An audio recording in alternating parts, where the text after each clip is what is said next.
नमस्कार दोस्तों ग्रीनलैंड को लेकर मामला काफी गहराता जा रहा है। काफी टेंशन हो सकता है आगे आने वाले समय में, क्योंकि आप देख सकते हो यहाँ पर रिसेंटली व्हाइट हाउस की तरफ से ये सजेस्ट किया गया कि ट्रंप यहाँ पर डिस्कशन कर रहे हैं कि कैसे ग्रीनलैंड को एक्वायर किया जाए।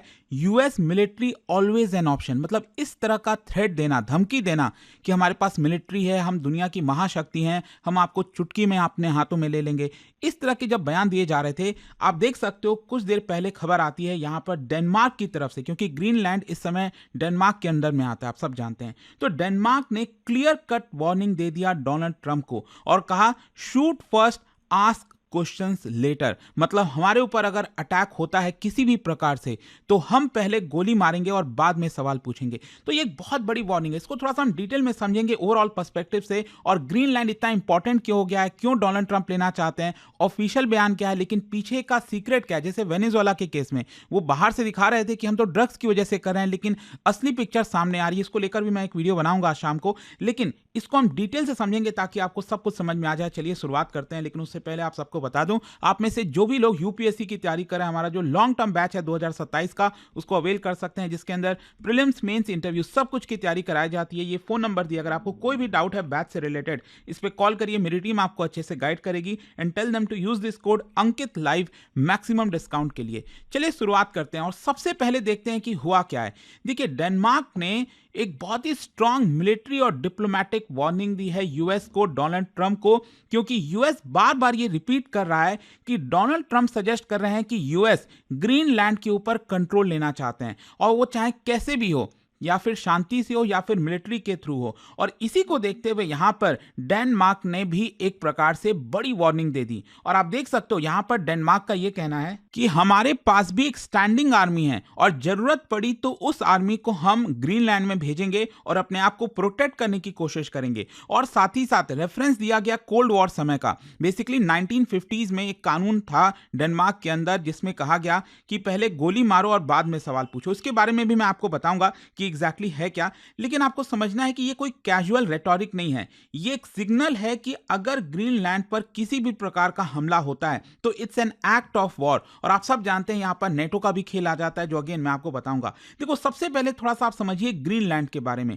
ग्रीनलैंड की जो ज्योग्राफी है वो अपने आप में काफी मायने रखती है। ये वर्ल्ड की लार्जेस्ट आइलैंड है which is not a continent, और इसका लोकेशन आप सब जानते हैं आर्कटिक के साइड में। देखिए, ये मैप बस दिखाने के लिए है, ग्रीनलैंड साइज में काफी छोटा है इसके मुकाबले जो आपको दिख रहा है, बट आपको बस बेसिकली दिखाने के लिए यहां पर डेनमार्क है, और डेनमार्क की ही टेरिटरी है एक प्रकार से ग्रीनलैंड, और ये आपको यूएस देखने को मिलेगा। क्या है कि ये आर्कटिक की तरफ आती है, और आज के डेट में आप सब जानते हैं रिसोर्सेज काफी ज्यादा मायने रखते हैं। तो बेसिकली यहां पर क्या है ना कि ये अगर आप ग्रीनलैंड की ज्योग्राफी देखोगे, इसका जो एरिया है वो जर्मनी से 6 टाइम्स बड़ा है। ये बेसिकली आपको समझना है, और आप एग्जैक्टली देख सकते हैं यहाँ पर 8,36,000 स्क्वायर माइल्स ये इसका साइज बताया जाता है। और वहां पर पॉपुलेशन बहुत कम है, बहुत स्पार्सली पॉपुलेटेड आपको देखने को मिलेगा, लगभग 56,000 लोग बताए जाते हैं वहां पर रहते हैं। लेकिन इसकी जो लोकेशन है वो है आपका नॉर्थ अमेरिका और आर्कटिक के बीच में। मतलब ये बेसिकली अगर आप ज्योग्राफिकली देखोगे तो ये नॉर्थ अमेरिका, ये जो पूरा ये वाला पार्ट है, कॉन्टिनेंट है, उसकी तरफ आपको ज्यादातर देखने को मिलेगा। और इसको लेकर काफी समय से इश्यूज चलते आ रहे हैं। अगर आप देखो तो 300 साल पहले डेनमार्क ने एक प्रकार से अपने अंडर में लिया था इसको, और उस समय यूएस का भी काफी इंटरेस्ट हो रहा था। लेकिन स्पेशल इंटरेस्ट आपको देखने को मिलेगा कोल्ड वॉर के समय। कोल्ड वॉर के समय क्या हुआ, यूएस प्लानिंग कर रहा था एक स्टेशन न्यूक्लियर मिसाइल्स का लगाना, मतलब एक स्टेशन बनाना चाह रहा था न्यूक्लियर मिसाइल्स को लेकर, ताकि कोई भी प्रॉब्लम हो रशिया की तरफ से, क्योंकि कोल्ड वॉर में बेसिकली रशिया और यूएस में आपस में चलती रहती थी खेल। तो यहां पर वो कुछ न्यूक्लियर मिसाइल्स का स्टेशन बनाना चाहता था, जो कि वो अबैंडन कर दिया गया क्योंकि इंजीनियरिंग प्रॉब्लम आ रही थी, दिक्कत आ रही थी। लेकिन इसके अलावा यहां पर एक बेस है जिसका नाम है पिटुफिक स्पेस बेस, बेसिकली इसको थुले एयर बेस पहले कहा जाता था, वो वहां से अभी भी ऑपरेट किया जाता है। लेकिन एक चीज ध्यान रखिएगा, ग्रीनलैंड को इंडिपेंडेंट नहीं है, जैसा मैं आपको बता रहा हूं ना, ये ऑटोनॉमस टेरिटरी है। मतलब डेनमार्क ने ऑटोनॉमी दे रखी है ग्रीनलैंड को। ग्रीनलैंड का अगर आप देखोगे उनका खुद का पार्लियामेंट भी है, उनके खुद के प्राइम मिनिस्टर भी है। तो जो इंटरनल वाली चीजें होती हैं ना, इंटरनल गवर्नेंस, नेचुरल रिसोर्सेज, ये सब कुछ ग्रीनलैंड खुद ही कंट्रोल करता है। लेकिन जो डिफेंस हो गया, फॉरेन पॉलिसी हो गया, ये आपका डेनमार्क के अंडर में आता है, ये आपको पता होना चाहिए। अच्छा, क्वेश्चन ये है कि ट्रंप ग्रीनलैंड को क्यों लेना चाहते हैं? अरे भाई, क्या प्रॉब्लम हो गई? तो देखो, ट्रंप का रीजन क्या है वो आप समझिए। ट्रंप क्या कहते हैं? ट्रंप कहते हैं ये नेशनल सिक्योरिटी का मामला है। मतलब फ्यूचर में आगे आने वाले समय में जो आर्कटिक वाला एरिया है, ये एक नया मिलिट्री फ्रंटियर बनता जाएगा। मतलब यहाँ पर सिक्योरिटी को लेकर काफ़ी कंसर्न होगा इस पूरे एरिया में, और इसलिए हम इसको अपने अंडर में लेना चाहते हैं ताकि हम सिक्योर हो सकें। अदरवाइज यूएस के ऊपर भी अटैक हो सकता है। फिर इसके अलावा चाइना का फैक्टर, यूएस चाहता है कि चाइना को प्रिवेंट करे कि चाइना कोई भी चीज़ें इन्वेस्ट ना करे ग्रीनलैंड में। और रशिया का भी फैक्टर है, मतलब जो रशियन आर्कटिक मिलिटराइजेशन है, क्योंकि रशिया का तो ऑलरेडी आर्कटिक वाले एरिया में काफ़ी ज़्यादा आपको वर्चस्व देखने को मिलेगा, तो यूएस चाहता है कि वो रशिया को काउंटर कर सके। और इसके अलावा यहाँ पर स्ट्रैटेजिक लीवरेज, मतलब परमानेंट यूएस डोमिनेंस आर्कटिक में स्थापित हो सकेगी अगर ये ग्रीनलैंड अमेरिका के अंदर में आ जाता है। अब देखिए, ये सारी चीजें तो ट्रंप कह रहे हैं कि हमें क्यों ग्रीनलैंड चाहिए, लेकिन असली कारण क्या है? असली कारण है वहां पर नेचुरल रिसोर्सेज। अगर आप देखोगे 2023 के सर्वे के हिसाब से उसमें रिवील किया गया कि ग्रीनलैंड में लगभग 25 मतलब 34 मिनरल्स, जो क्रिटिकल रॉ मिनरल्स बताया गया है, उसमें से 25 मिनरल्स जो है वो आपको ग्रीनलैंड में देखने को मिलता है।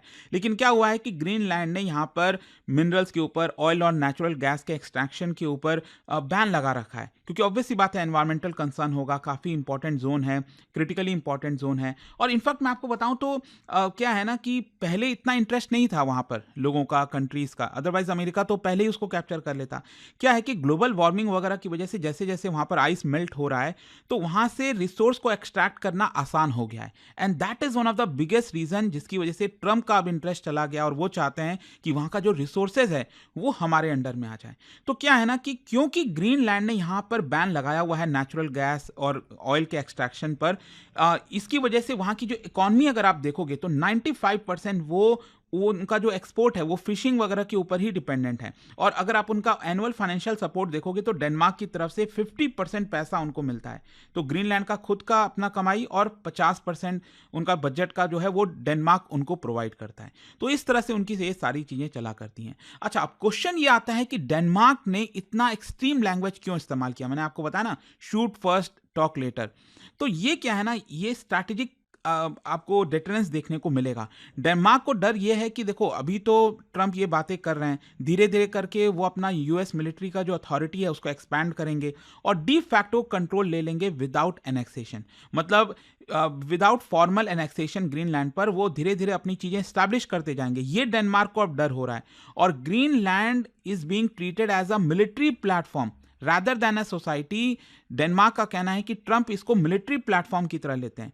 और इसके अलावा भी मैं आपको बता दूं, यहाँ पर 1952 का एक डायरेक्टिव है, मिलिट्री डायरेक्टिव है, जो मैं आपको बोल रहा था ना स्टार्टिंग में, कोल्ड वॉर समय से ये चलता आ रहा है। और इसके अंदर ये बोला गया है, it's forces to engage immediately any invading power without waiting for higher orders. मतलब अगर कोई भी फोर्स यहाँ पर अटैक करती है ग्रीनलैंड पर, तो डेनमार्क की आर्मी उसको एंगेज करेगी, शूट करेगी without taking orders from higher authority. और ये आपका 1952 से चलता रहा, और इसी का हवाला दिया गया डेनमार्क की तरफ से, जो बोला गया ना कि हम पहले गोली चलाएंगे बाद में पूछेंगे, वो इसी डायरेक्टिव की तरफ से आया है। वैसे इसके अलावा अगर आप देखोगे ग्रीनलैंड की जो पॉलिटिक्स है, जो ग्रीनलैंडिक लीडर्स हैं, उन्होंने बार बार इस चीज़ को बोला है that we are not Danish, not American, we are Greenlandic. लेकिन साथ ही साथ वो ये भी कहते हैं कि हम अपने आप को पॉन नहीं बनने देंगे सुपर पावर राइवलरी में, कि बस हम फंस गए बीच में, डेनमार्क यूएस आपस में झगड़ रहे हैं, एंड ये जो डिसीजन है वो लोकल कंसल्ट से होना चाहिए। अगर लोकल में लोग कह रहे हैं कि हम यूएस के साथ जाना चाहते हैं तभी जाएंगे। एंड द स्टेटमेंट दिखाता है कि अगेन जो ग्रीनलैंडर्स हैं दैट वो डेनमार्क के साथ एक प्रकार से खड़े हुए हैं। अच्छा, इसमें नेटो का भी एक बड़ा क्राइसिस है। क्राइसिस यह है कि आप सब जानते हैं डेनमार्क और यूएस दोनों ही नेटो के मेंबर्स हैं। अब नेटो का आर्टिकल 5 क्या कहता है? अगर एक के ऊपर अटैक हुआ सभी के ऊपर अटैक होगा। तो पैराडॉक्स यहां पर यह है कि अगर यूएस अटैक करता है तो डेनमार्क आर्टिकल 5 इन्वोक करेगा ना, तो नेटो अपने आप में इंटरनली कोलैप्स हो सकता है इस पर्टिकुलर रीजन की वजह से। इसलिए इसकी भी चर्चा हो रही है। मतलब अलायंस की जो क्रेडिबिलिटी है वो पूरी तरह से डिस्ट्रॉय हो जाएगी। और इसीलिए अगर आप देखोगे यूरोप के जो लीडर्स हैं वो बहुत ज्यादा अलार्मिंग तरीके से बातों को उठा रहे हैं, उन्होंने कंसर्न्स बताया है। जो यूरोप के लीडर्स हैं, कंट्रीज हैं, वो कह रहे हैं कि ये ट्रंप कर क्या रहे हैं, अगर इस तरह से होता है तो हम एक साथ हो जाएंगे और अमेरिका के खिलाफ लड़ेंगे। इस तरह की अब बातें हो रही हैं। वैसे लास्ट में जाने से पहले मैं आपको बता दूं ग्रीनलैंड का अपना खुद का क्या पोजीशन है। देखो, ग्रीनलैंड भी चाहता है अल्टीमेट इंडिपेंडेंस, वो भी चाहता है कि हम एक इंडिपेंडेंट कंट्री रहें, डेनमार्क से भी निकल जाएं, लेकिन यूएस के एनेक्सेशन को वो पूरी तरह से रिजेक्ट करता है, मिलिट्री प्रेशर को पूरी तरह से रिजेक्ट करता है। और ग्रीनलैंड के लीडर्स का यही कहना है कि we have self determination, respect for international law. And Greenland कहीं ना कहीं ट्रंप के उनका यही कहना है कि ट्रंप का जो अप्रोच है वो न्यू कॉलोनियल है, ये पार्टनरशिप नहीं है एक प्रकार से जो ट्रंप कर रहे हैं। वैसे देखना होगा क्या है कि जो यूएस सेक्रेटरी ऑफ स्टेट है मार्को रूबियो, वो डेनमार्क के लीडर से मिलने वाले हैं अगले हफ्ते, उन्होंने बोला है, और डेफिनेटली ग्रीनलैंड को लेकर चर्चा होगी। लेकिन यूएस कहीं ना कहीं ऐसा लग नहीं रहा कि पीछे हटेगा। ऐसा लगता है कि ट्रंप अपने इस पर्टिकुलर टर्म में ग्रीनलैंड को अपने अंडर में लेकर ही रहेंगे।